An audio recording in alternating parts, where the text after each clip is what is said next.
guys, how you going? Hope you're good, hope you're great. My name is Miranda and this is my YouTube channel.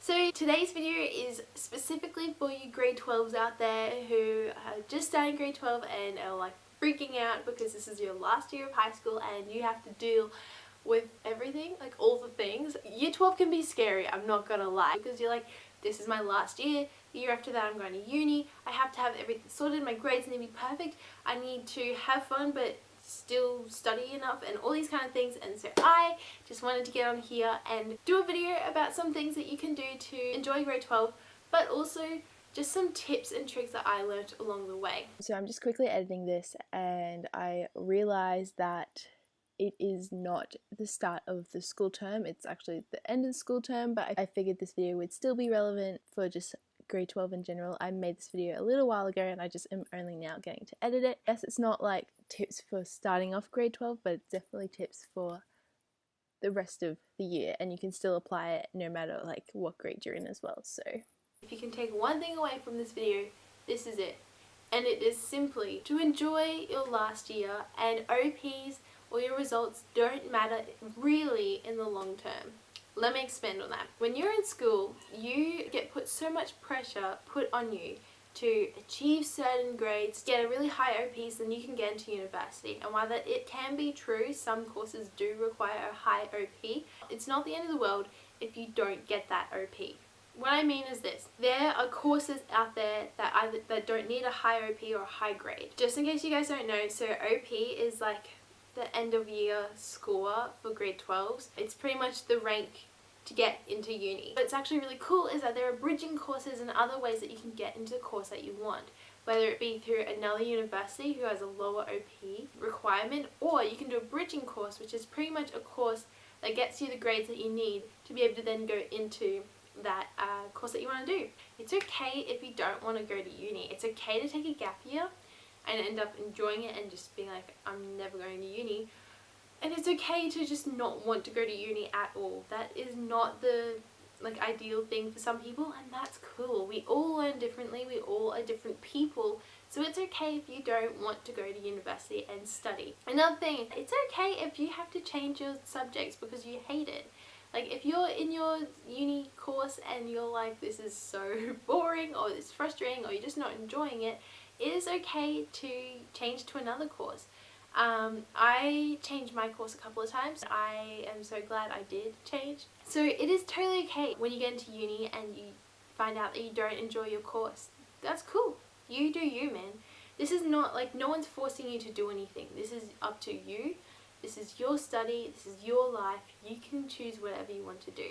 Now back to grade 12, because these are like thoughts about next year for you guys, but let's talk about grade 12. Grade 12 can be hectic, and the biggest thing that you need to remember is have fun. Enjoy this, because this is your last year at school. There are so many lasts. There will be your last first day, your last first term, last day of school, all those kind of things. So enjoy it while you can. But in saying that, grade 12 is hard because it is packed full of assessment and stuff like that. So here's my tip. Plan. Sounds super boring, but it actually is really helpful, especially in school and university, to plan out everything.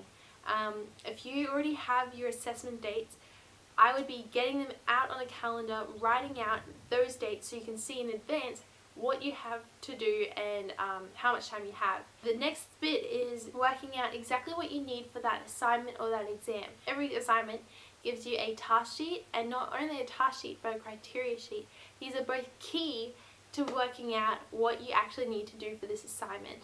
Now most people just look at the task sheet, but the criteria sheet's actually really good because it tells you exactly what you need to get an A or a B or a C. So it's super handy. So what I would be doing is going through, highlighting the really important stuff and working out what is actually needed to get a good grade or get whatever grade you want. Making it very clear, this is the date, this is what I need to do, and then a plan of attack.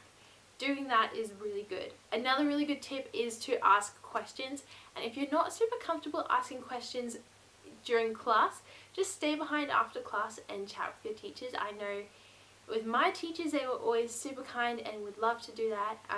Every Tuesday I would hang out with one of my favourite teachers, and Wouldn't always be talking about assignments, but it was just really good fun. Your teachers are there to help you. They are not trying to fail you on purpose. They're there to encourage you, guide you, and help you succeed. So if you have any questions, feel free to go and ask them, and honestly, ask them. Just do it. I know people are really comfortable with asking during class, but as someone who wasn't, I know from experience that it's actually really beneficial to ask after class. But if you have a teacher who talks a lot, maybe try like voice recording, like doing a voice memo of what they're saying, so that you can look back and remember everything that they've said. Just think it's like super handy. I wish I had known about that. The other thing is just be easy on yourself. There are going to be times when you can't do the absolute best work in the world, and that's okay. This isn't just for grade 12, this is in general. It's alright if you can't do everything.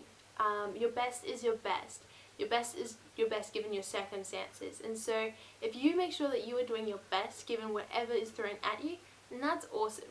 You do what you can. In school, I had to learn the hard way that you're not going to get A's all the time. Due to mental health things, I was struggling. I just did not have time or energy to be able to get certain stuff done or get it to a level that I actually liked, because I just couldn't. I was unwell. So I had to be okay with getting a B on an assignment, which for an overachiever like me was really hard. Or even failing an assignment. Like, you have to get to the point where you're okay with that. Another thing, stop procrastinating. Just do it. Just get stuff done. Just at least start like writing things out and starting a plan of attack. Don't leave studying till the last minute. It's scientifically proven that if you learn a little bit along the way, you actually retain more stuff. So do that. Or just don't leave it until the weekend before your exam. Another really important thing is to never give up. A lot of times you can feel like giving up because if stuff just isn't going your way, you're just like, well, what's the point? The point is to keep trying, because this is going to build character and perseverance, and this is actually going to be really, really good for you. So while it's sucky at the time, please don't give up. Try your hardest in everything you do. You'll come away with no regrets, and that's what you want in your last year, is to have no regrets. Don't treat people like rubbish. You know, this is your last year that you're hanging out with your school friends. Make the most of it. Try and get to know people who you've never met before, because this is your last year, you know, what the heck. Just enjoy your time. Another thing that I found really helpful in learning is that it is okay to take breaks. It's also super important just to allow yourself to have some fun and have some downtime. Now, a lot of times when you are stressed with school, the last thing you want to do is take a break, because you're like, I have so much I need to do. But let me tell you, school is not the be all and end all. What comes first and foremost is your health and the fact that you're staying alive and actually coping. So in order to do that, you need to make sure that you are pacing yourself, you're giving yourself enough rest and just like enough sleep, you're fueling yourself properly, and you are just making sure to have some fun times. So even whether it be once a week or once a fortnight, make sure you do something that's fun for you, whether that be youth group, going to the beach, hanging out with friends, whatever it is. Make sure at least once a fortnight you are doing that, because it's going to make your year so much better and just so much more doable, I guess, is the biggest thing. It may seem like everyone, like the people around you, have their life perfectly done and, you know, everything's going well in their life, but the reality is it's probably not. They're just putting on a facade. So don't compare yourself. Your journey is your journey. You're given these circumstances and you experience your circumstances in different ways to other people. So acknowledge that, acknowledge your circumstances and like move forward. Be kind to yourself and don't compare, because you're going through what you're going through and they're going through what they're going through. Yeah, focus on you. Focus on your health is like one of the biggest things ever. That's all that I can think of off the top of my head. If you want to see more videos like this, please let me know in the comments below. Or if you just have any ideas for any other videos, let me know. I hope you enjoyed this video. If you did, please make sure to like and subscribe, because apparently that's what all the YouTubers do. And I will see you next week. Alright, bye!